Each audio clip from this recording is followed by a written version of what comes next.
I'm an AUBite, it's true, but unfortunately I have a French accent.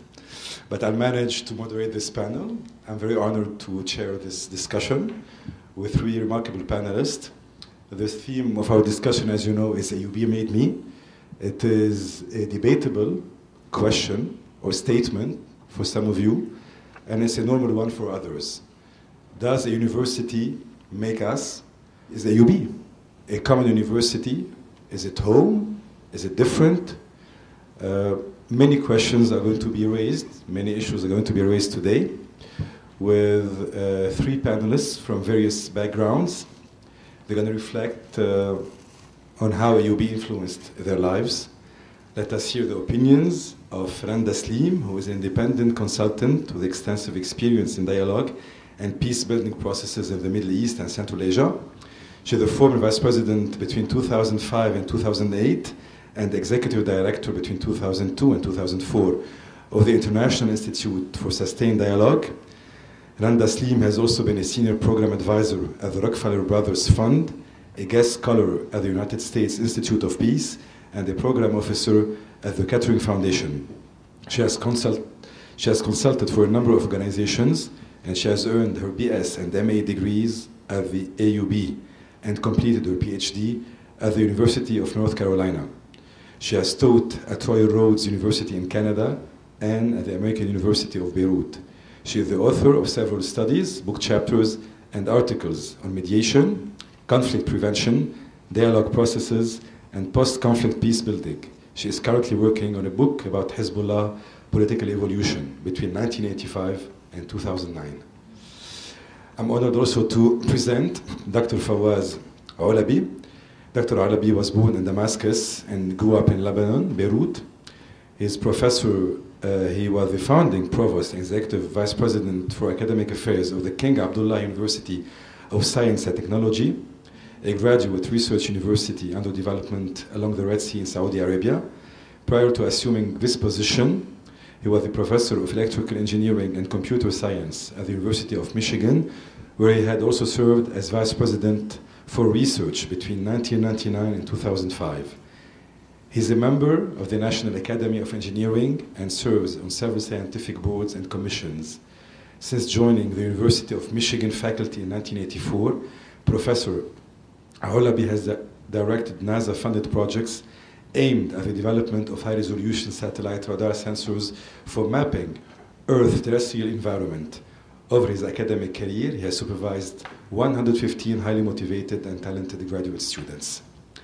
And least but not last, definitely, Mira Adura graduated from AUB in design and then received a master's degree in mass communications from VCU Brand Center.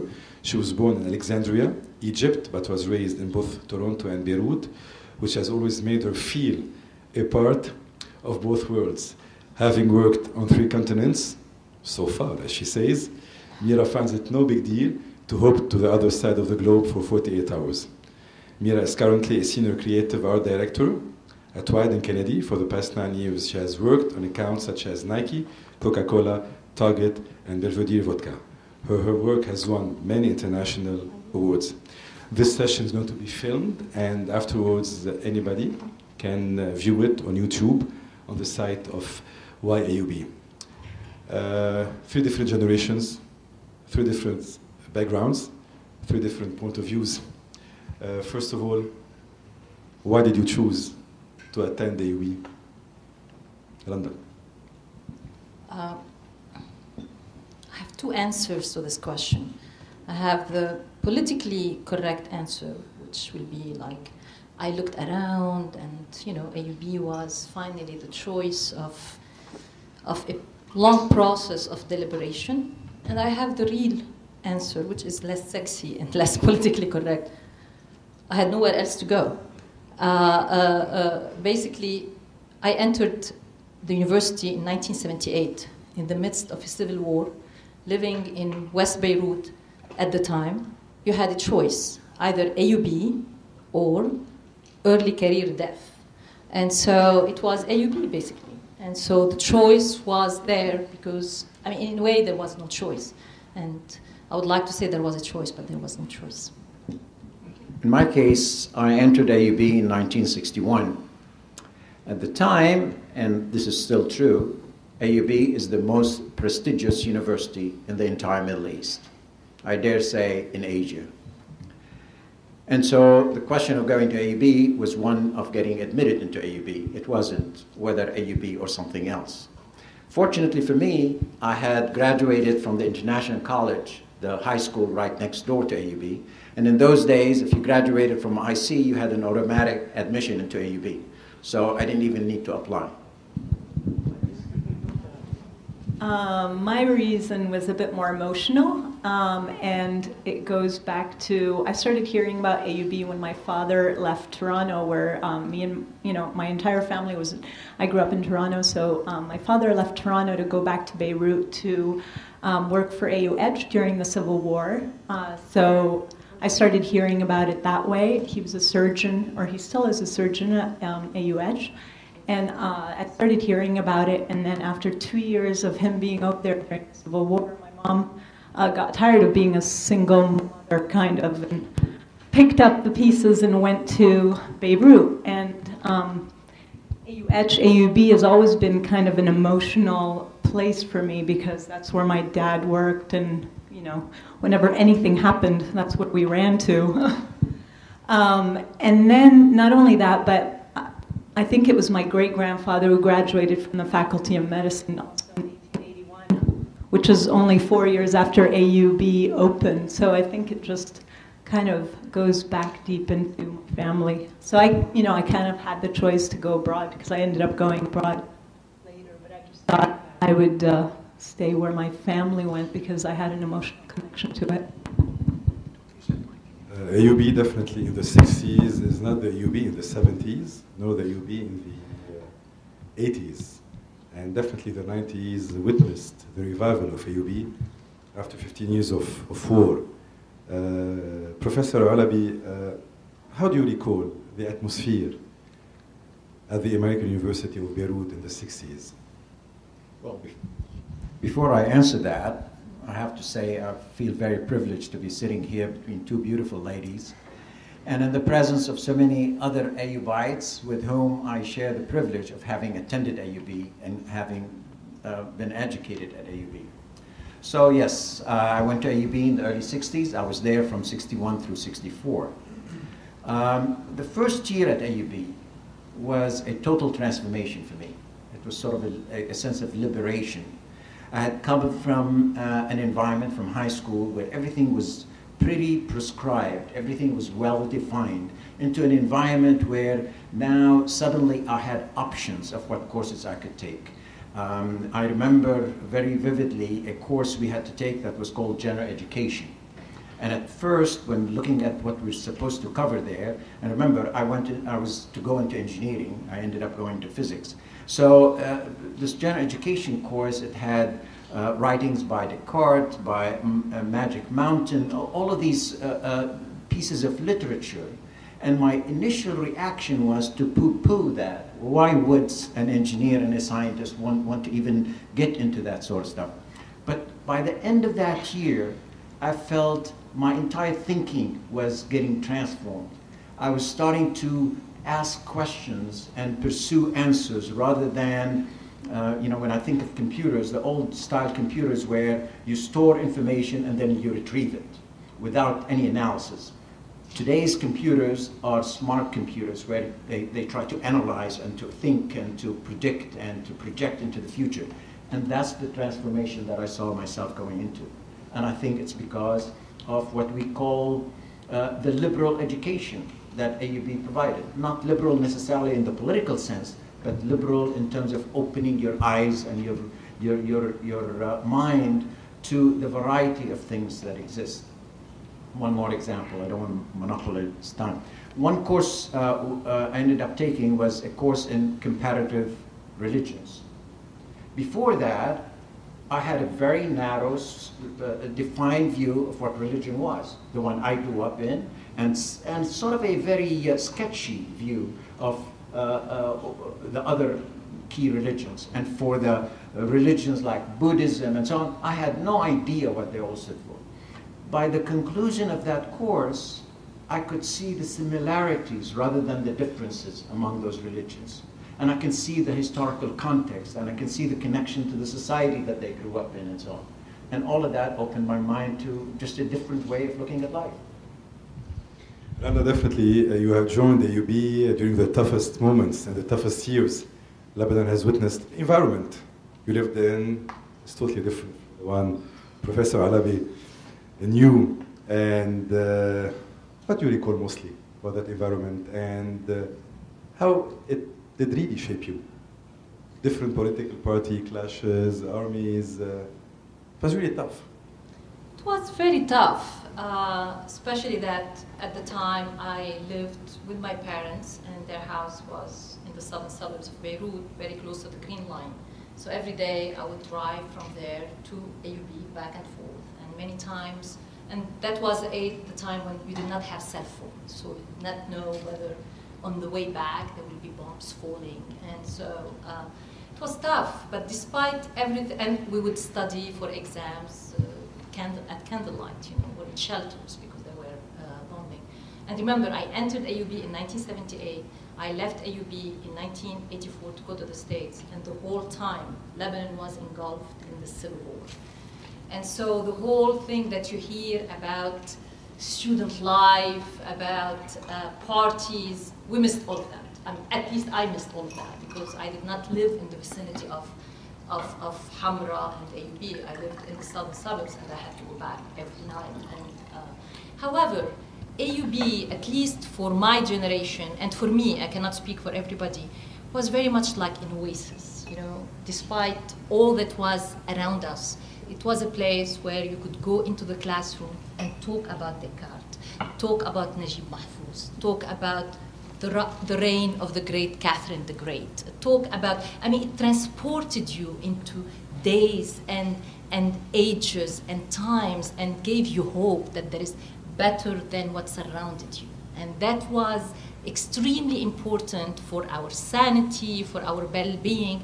And bear in mind, all of us were going to AUB because that was the ticket to get out of that hellhole during that time. So I don't think of my generation, I only have one fellow alumnus who still lives in Beirut. Wherever I travel in the States or in Europe, all of us have left AUB and have left Lebanon and don't want even to remember this time. But for me, AUB helped me keep going, and help me believe that this one day, this will be over. And that was extremely important, at least for us. Mira, what about you? So I went to AUB kind of in the later half of the 90s, and what I didn't realize until I went to AUB is that everybody that I went to school with was basically a child of war. All these people that I went to school with were basically people who had grown up in Beirut and had been, I was kind of half in Beirut, half not. But a lot of these people didn't know except that particular area they lived in for the longest time.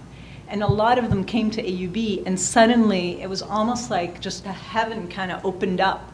And there's all these people from all these different backgrounds, all these different religions, all these different points of view. And I felt like, I think I was lucky that I was raised in a household that was very tolerant and open, but I realized that AUB for these people was just like their eyes got opened up to all these things, and they just suddenly became so much more tolerant. So while we were like in a hotbed, not only of the Middle East, but in a country where that was a huge hotbed of different people and differences and conflict, AUB just became a haven for, making friends out of very different, personal backgrounds. And I think that was like kind of incredible for these, less for me and more for these people, that they actually felt like they could become best friends with somebody from a religion that just a year before that they were in conflict with. And I think that was just kind of so amazing and so transformative that I think everybody leaving AUB just felt kind of, just felt like a better person because of it, because they were put in this environment where they actually had to like put aside everything that they had grown up with, even the parents maybe that they were surrounded by for 20 years, and kind of let go of that and see these individuals from different religions and different backgrounds as humans and make friends with them. And I think that was incredible. Personally, I recall having joined the AUB in the late 80s, early 90s. I used to live in the eastern part of Beirut, and as everybody, we had prejudices, and we were so reluctant whether joining the main campus, yes or no.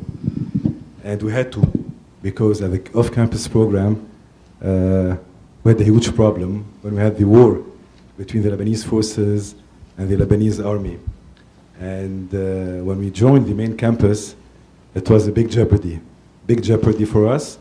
We were all moving all the time in groups, 10, 20 people, going to the hotel, remaining there, not leaving the hotel rooms till the morning to join our classes and then go back. And we're really afraid to be at the main campus. But as days were passing by, I think we learned to accept the others. We learned to have a dialogue with the other. And I guess that AUB personally shaped that in me and helped me in having compassion, tolerance, and to accept the others. And I'm really grateful to those 2 years I spent over there. And I think, hadn't I lived 2 years on the main campus, I wouldn't have been the person I am today, where I accept really the other, the way he is, the way she is, his way of thinking, of believing, of living. And this is, I think, the most important print or impact AUB had on me. Is there any experience you have lived, Randa, in AUB with a teacher, with a friend, that inspired you mostly during your course of study? Well, let me just take a step back and make the case that I think for me, I think for me, but also this is my perspective about identity in general. I think each human being, our identity is a patchwork of sub-identities. I'm a woman, I'm a professional, I'm a wife, I'm a sister, I'm a daughter. And I think being an AUBite is part of that identity. And that has helped shape my outlook toward the other, as is the case in your experience, but also toward what we human beings should do in terms of work and career, or at least what I should do in terms of career. And so the spirit of dialogue that you all felt is really what motivated me to devote my career to dialogue. I mean, that's what I do for a living, and to promote dialogue in divisive societies.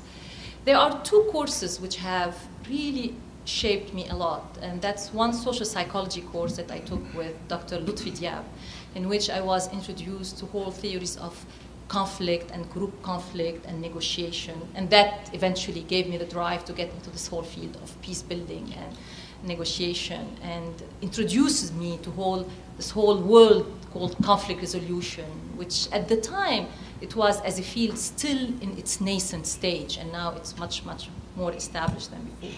And the second course, which was interesting, this is a summer course I took with the late Dr. Buhairi, and it was on the reign of Catherine the Great. And that was the beginning of my fascination with Russia. And eventually, because I think partly of that course, I worked in, I went to work, when I finished grad school, I had 2 jobs offered. One was at university to become a teacher, a professor, and then one with the Kettering Foundation as a program officer. And when I looked at what are the pros and the cons, one of the pros of the Kettering Foundation offer is that I was going to work with them on a track to dialogue on US-Russia relations. And the Buhairi course was, in fact, one of the factors that tipped me to choose the Kettering Foundation job to work on US-Russia relations, because of that fascination I developed from that course with the late Buhairi with Russia. Professor Alabi, what did really fascinate you in AUB? Well, for one thing, you remember in the 60s, AUB was much more diverse, both on part of the faculty and the student body, than it is today. That's because the war has changed things considerably. So coming into AUB, you come across all of these different students and faculty from different backgrounds, different nationalities, languages, and so on and so forth. One individual who somehow impacted my education quite a bit was a guy by the name of Professor Friedrich Heineken, a Dutch guy. He had spent probably 40 years or more at AUB as a faculty member. And in fact, he was one of the very few foreigners, quote unquote, who stayed at AUB throughout the war. He sent his wife and his children out of AUB back to Holland during the war, but he stayed behind. I had a course in atomic physics, I think it was from him. And he must have done something to me, because I saw this person more like the god of physics at the time. Interesting how things turn out. Many years later, and this is 2003 actually, I saw in a newsletter from the AUB newsletter a little article in there. It says Professor Friedrich Heineken is retiring. And so I quickly sent an email to the New York office. Says, could you give me his email? I'd like to send him a note and sort of thank him for his years and so on, and wishing him well on his retirement. Got a response back saying, sorry, we cannot release his email address, but if you compose something, we'll get it to him. I did, sent it to them. Very next day, I get an email from him. He says, I'm sorry, I don't remember you. You know, you're one of many thousands of students I taught over the years and so on, but thank you, etc., etc. But believe it or not, I'm going to be in Ann Arbor, to all of you from outside of Ann Arbor, in 2 weeks from now. It turned out his son had come to Ann Arbor 20 years earlier to study at Michigan, graduated, settled here, works for Ford, has a family. And so Heineken and his wife come here every year to spend a couple of weeks with the grandchildren. And that was happening that week. So sure enough, he came, his wife, we hosted them at my house with his wife and son and the granddaughter and so on. I had a wonderful evening. So that was a very memorable thing. And 40 years later, here he come and he's in my house. Mira, did you have a God at the AUB? Like a person? Yeah. I definitely had a professor, Leila Musti, kind of just, I think, just never said no to any crazy idea I had. So she was just a person who always just said yes to whatever I wanted to do. You know, she was the one who kind of, whenever I'd say, I want to do this, sure, do it, try it. You know, so I think just that openness and that, like, kind of just your mind being open and just being not afraid to try stuff and to fail and to whatever kind of started right there and then. I think there was actually one course in particular that I failed big time, and I think that was probably one of the best things that ever happened to me. Randa, we're all alumni here, we're all AUBite. What does AUBite mean? Who is an AUBite? Oh, wow. Being an AUBite is being somebody who is not afraid of failing. Being AUBite is somebody who, if you get knocked down, you stand up again. Being an AUBite means being intellectually curious all the time and being adventurous, defying the norm every now and then. Maybe I'm projecting too much of who I am, but that's for me what does AUB. And being constantly in quest of the truth, but never reaching it, and never believing in this absolute truth. I mean, as Professor Ulabi said, if AUB taught me something, is to always question and to always seek more knowledge and more information, and not to take whatever is given to me as truth, as being the absolute truth.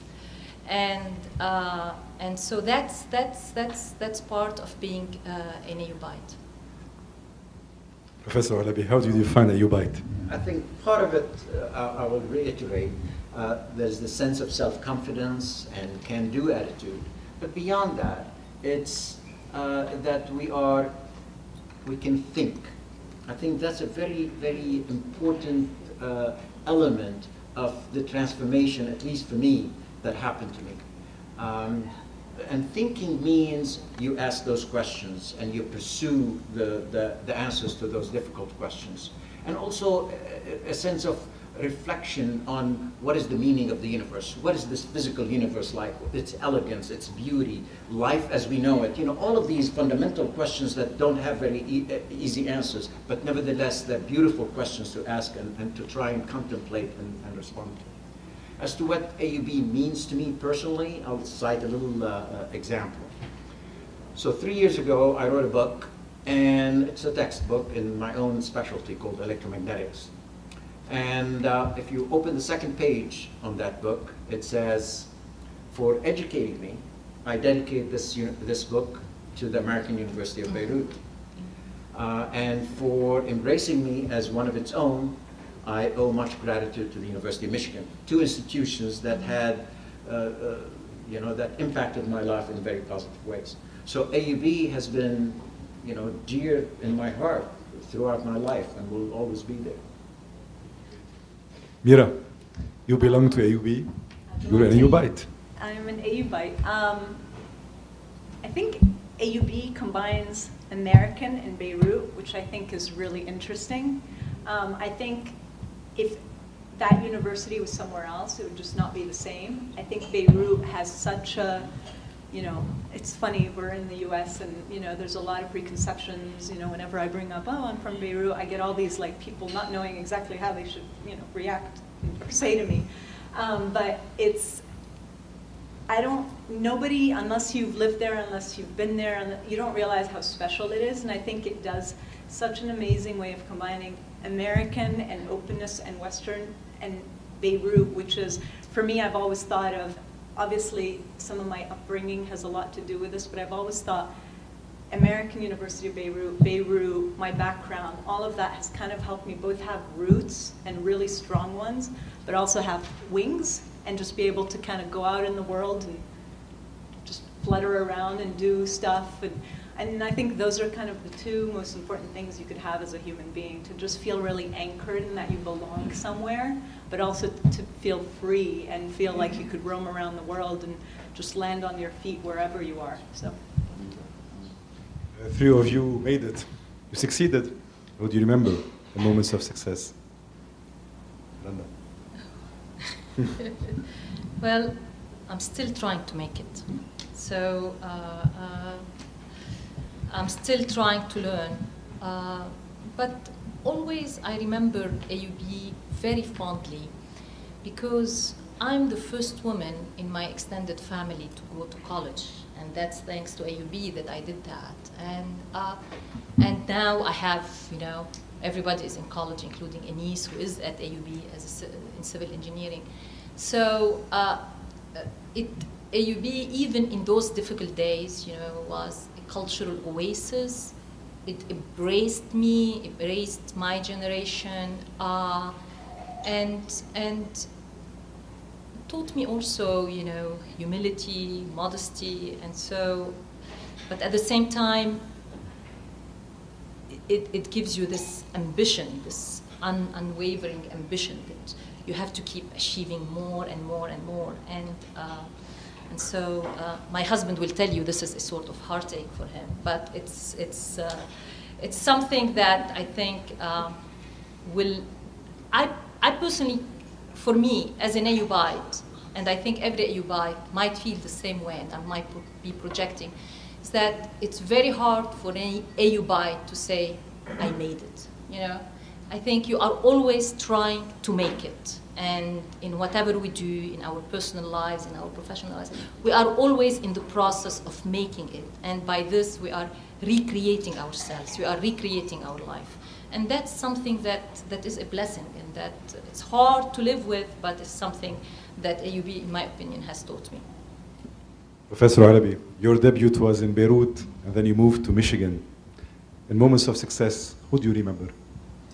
Well, when I close my eyes and I think back at that time of AUB, and I can sort of see the campus and some of the buildings there, I see a smile on my face, my picture of myself.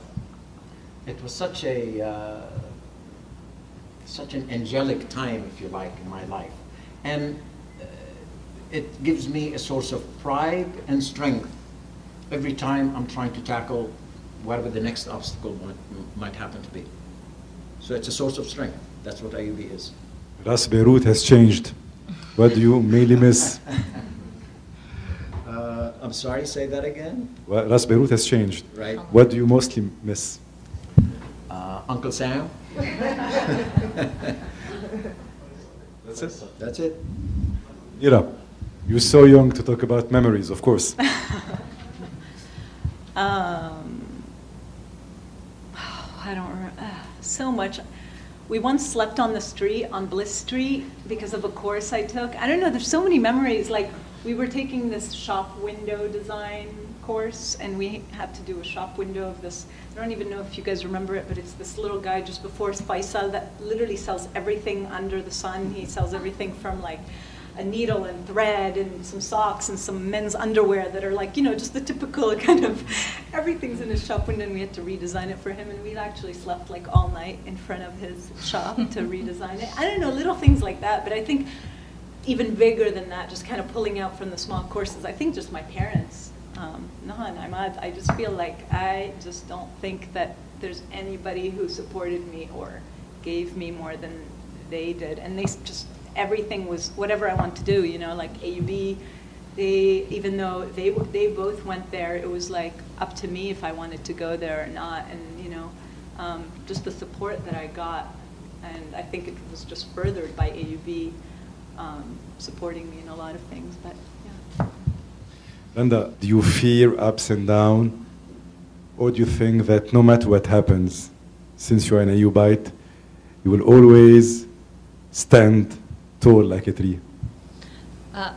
I really think, you know, I mean, for me, sometimes I'm reminded when you have kids and this irreverence they have, this fearlessness, you know, and usually you tend to lose this around the age of 12. You become shy and you become more reserved, and social norms step in.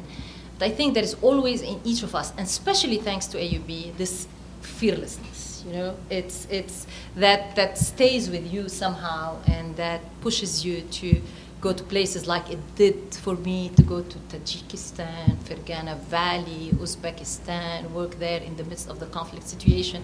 It's like, you know, you feel like you have to, nothing can stop you, and sometimes reality will set in, and you have to be reminded there is something called physical safety.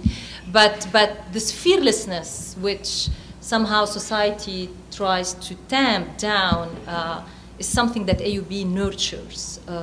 Well, although I have to say it's a reserved fearlessness, it's something that stays with you as an AUBite. And I've seen it with other AUBite, you know, many of them who are entrepreneurs, who try and fail, and never give up, whereas you don't see the same spirit with other, for example, alumni. And maybe it is because AUB is American and is Beirut, and American and Lebanese. And that's this can-do spirit, this, I'm being here a little bit kitschy, but this can-do spirit, this,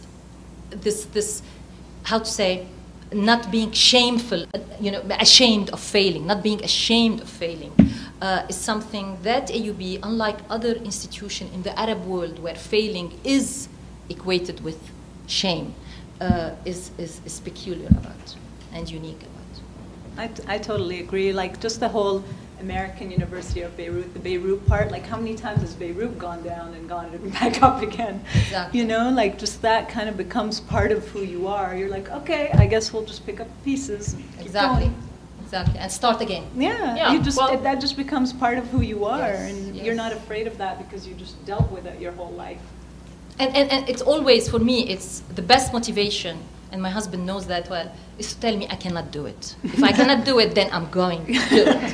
You know, I mean, that's the best motivation to get me going on anything. Oh, well, you cannot get it done. Oh, really? Show me. I mean, wait, and I'll show you. Where is your husband? He's there.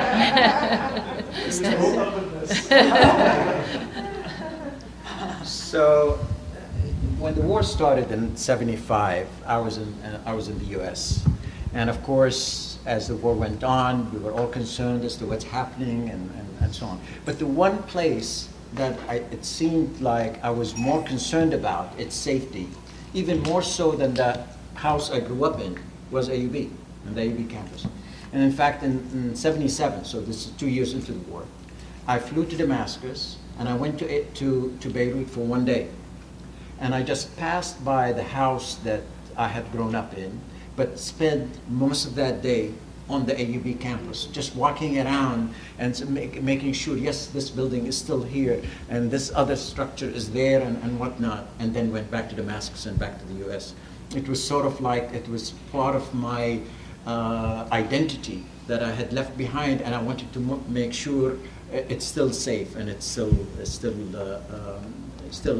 okay. This identity or this love towards AUB, did you try to nurture your family members with? Did you try to keep AUB within their hearts and minds? To some extent. I have 3 kids, and I've taken all 3 of them to AUB, to see AUB, my wife as well. At one time, my son, this is after he graduated from Michigan, I asked him one day, what do you want as a sort of a gift at the end of it? And he says, to learn Arabic. And so he and I flew to Beirut and looked around, and there was a program that they had, it wasn't an AUB program, some other entity that had set it up in the mountains in a small village, and it was a total immersion in Arabic for six weeks.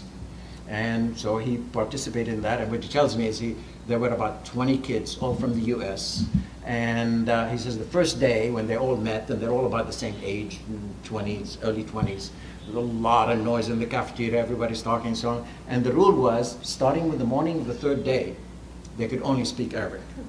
So he says they walk into the cafeteria that morning, and it was dead silence. But by the end of the 6th week, he started he wrote me a postcard and mailed it out of there. So, connecting back whether to AUB or to the culture I grew up in, yes. Mira, do you fear ups and downs? Sure, who doesn't? You mean in direct relationship to AUB or just in general? Or? Of course, because you come, I don't know about how many of you, when you guys moved to the US, but moving from Beirut to the US is a really hard challenge. You come from this place that's super, if you don't have anything to eat, somebody brings you food to eat. Your clothes are washed, you're this, you're pampered, somebody's taking care of you. You come here and you're like, hello? Anybody here? It's just you go through stuff, and I moved to Richmond, Virginia for my master's degree, and I didn't know a single soul, and I have an army of friends in Beirut, so, that my phone wasn't ringing every 2 seconds was really hard to get used to, but I don't know, I think those are things in life that just make you who you are and make you just stronger, and and I feel like even that has maybe even more connected to where I'm from, because I feel like now I actually work harder on the relationships that I care about. When I spend time with family or friends, it's really quality time versus, we're just hanging out, having drinks, getting drunk, yeah. So for sure, you go through ups and downs every day, all the time. What about networking with the AUBites? In your life, in your career, do you think that networking with AUBites help you in a way? You know what? My relationships with people that I went to AUB from are very personal. I don't feel like I've met AUB people from the Alumni Association or, and I think that's one of the things I wanted to talk about later, how we could be more connected in better ways, but I feel my relationships with people that I went to AUB from are personal, and they're just relationships that I've kept up over the years because they're my friends. It's not through AUB necessarily, it's because, we're connected in other ways too over the years. But yeah, I wish we had a stronger, one of the things I'd mentioned over lunch is I wish there was more of a either mentorship or way of really, the people at AUB are hungry and dying for, people outside of AUB that have done certain things or got to certain positions to mentor them or to talk to them. And then people who, have done stuff with their life just probably like to talk about themselves. So why not? It kind of works for both people. You are constantly on the edge, globetrotting from one country to another. Did networking with AUBite help you in your life? Well, I took networking to a different level. I married an AUBite. So I gave a different meaning to networking here. I meet AUBite everywhere I go, honestly, except in Central Asia. I've never met AUBite. But in my projects around the Middle East, the last one in Iraq, I've met few AUBites, and they have always been helpful, you know, in the work, and it's always nice to somehow you feel like you are speaking in similar languages, you know. Although you are speaking Arabic, but it's different, you know. I think there are certain political codes in many Arab countries, and we all understand those political codes differently.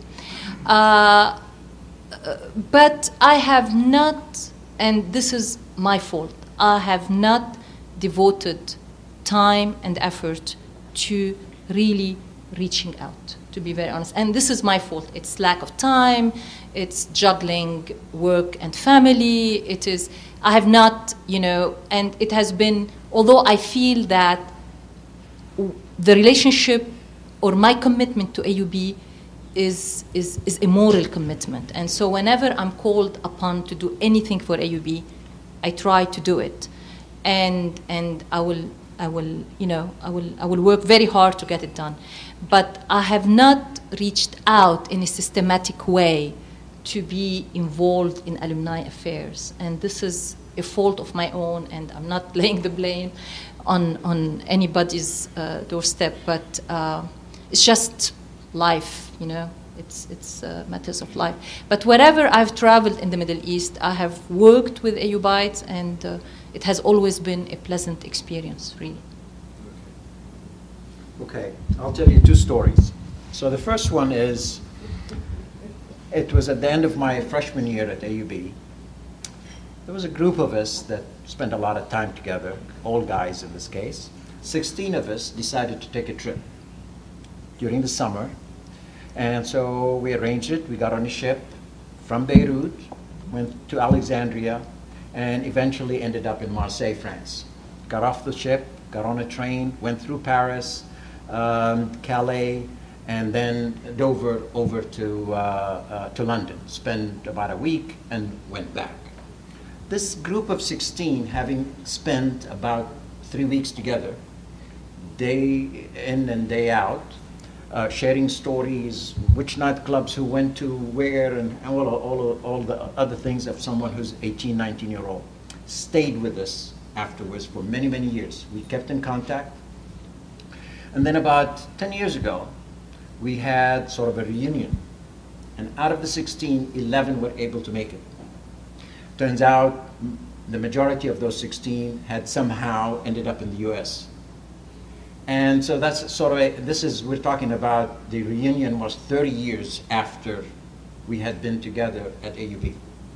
So that connection stayed with us our entire life. The second story is something that's more recent. In a job I had, I was trying to promote biotechnology for the state of Michigan. And part of my job was to try and attract companies that are in that business to come to the state. And we heard about this one company on the East Coast, so I flew out there to meet with its president. This guy was very successful. He had 4 biotech companies and so on, and we were trying to get him tax abatements and all sorts of things to move to Michigan. And during one of the breaks, discussion, started talking, he asked me, where do you go to school? And I told him AUB. He said, so did I. I looked at him, he was Iranian. And I said, what took you to AUB? He said, oh, if it went for AUB, I wouldn't be here today. I said, how come? He says, in those days, AUB gave 4 fellowships to people in Iran based on merit. And I was the lucky winner of one of those fellowships. And I ended up going to AUB and attending AUB, and because of the education I got at AUB, I was able to continue and to come to the US, and here he is, highly successful. And he went on bragging and bragging about AUB. I'm going to ask each one of you to remember one moment that you cherish, mostly from your years at AUB. Think about it, Randa. Let other people start. Start, Professor. Mine is simple. Yeah, okay. Holding hands, first time with my first AUB girlfriend. Remember, this is the 60s we're talking about, early 60s. That, I'll never forget that. Where was where was that? Do you remember where was that exactly? Oh, I remember it was between what's the main gate and the other. I don't remember the building that connects to the IC on the other end. There's the sort of like an ellipse there. Nicely. What is it? The green oval. The green oval. Green oval. And there are a bunch of trees in there. We were behind one of the trees. It was only. Was it only holding hands? Just about holding hands. That's what I'm going to say. That's it. How do you top a sexual story? This was not sexual. Well, It was holding hands.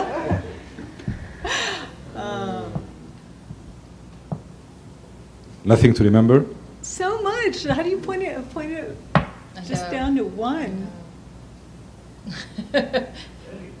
I'll say something. I'm going to remember from my, in 1991, I went back to AUB in the summer. And I taught at AUB, in fact, it was their first course on negotiation. And I had this class of 15, 20 students.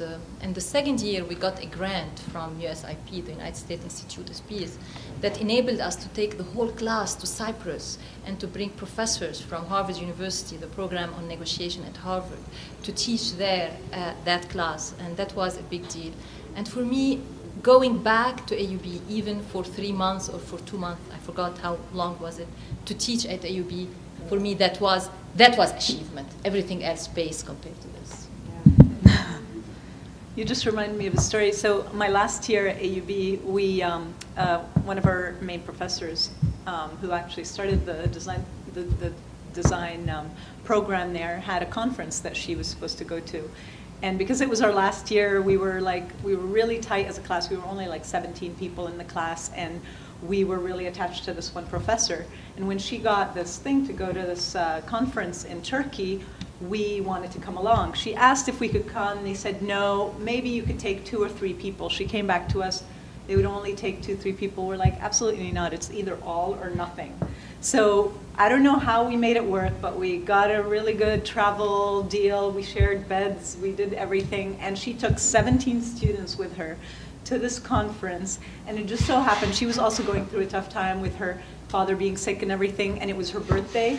And we all showed up the morning of her birthday, and we danced around it, a whole dance in front of all these other conference speakers, you know, in this hotel, and everybody's like looking at her. She's supposed to be in this really kind of professional conference.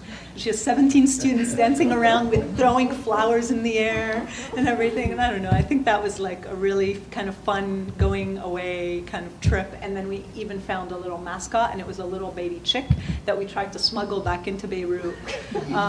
Which, upon he entered Beirut, but he wasn't doing so well when he got back to Beirut. So that's all I remember. Finally, Professor Arabi, did AUB make you? Oh, absolutely. Randa I owe everything to AUB. and Mira, It has a soft spot in my heart. great. Thank you. Beautiful content. Thank you.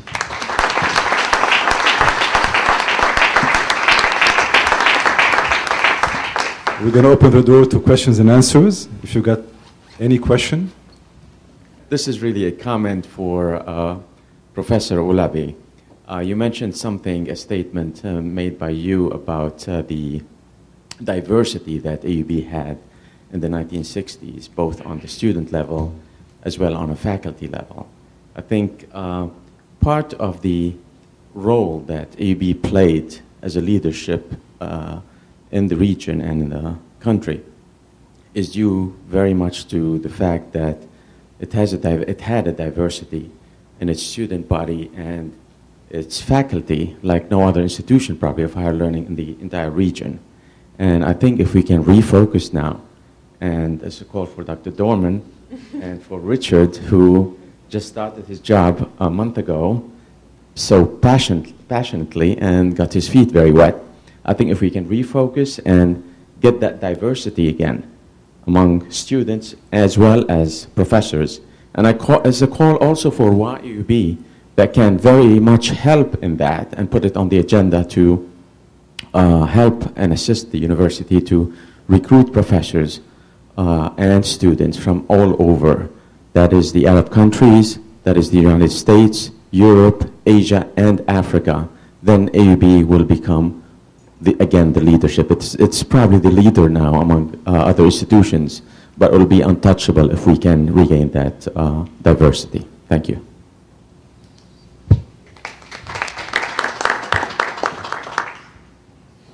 That's it. Thank you.